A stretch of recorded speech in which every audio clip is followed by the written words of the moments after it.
అందరికీ నమస్కారం అండి. బాచీరావు ఏ స్కూల్కి వెల్కమ్ అండి. ఈరోజు పొలిటికల్ సోషియాలజీలో ఇక్కడ ఫ్రెంచ్ సామాజిక శాస్త్రవేత్త ఒక మాట చెప్తున్నారు.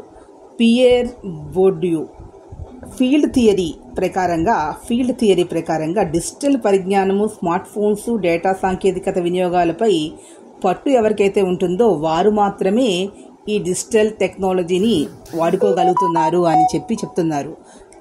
దీంట్లో నాలెడ్జ్ లేని వాళ్ళు వెనకబడిపోతున్నారు అనేది నోబెల్ పురస్కార గ్రహీత అమర్సన్ ప్రతిపాదించిన క్యాపబిలిటీస్ సిద్ధాంతం. ఈ ఇద్దరి సిద్ధాంతాలు గుర్తుపెట్టుకుంటూ అడుగుతారు ఎకనామిక్స్లో.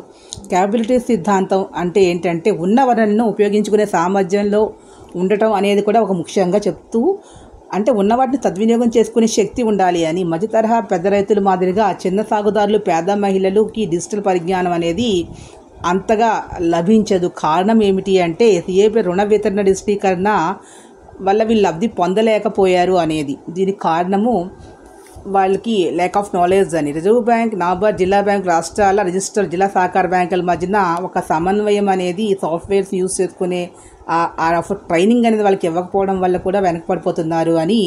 ప్రపంచ సహకారోద్యమ విజయవంతమైన దేశాల్లో జపాన్, జర్మనీ, కెన్యా. ఇది సహకారంలో నెంబర్ 1 జర్మనీ. ఇక్కడ సెకండ్ పాయింట్ ఏంటంటే డిజిటల్ ప్రాధికార సంస్థ సెపరేట్ అనేది ఏర్పాటు చేయాలి అనేది. ఇక్కడ ఈ వీడియో మీకు నచ్చినా ప్లీజ్ సబ్స్క్రైబ్ మై ఛానల్.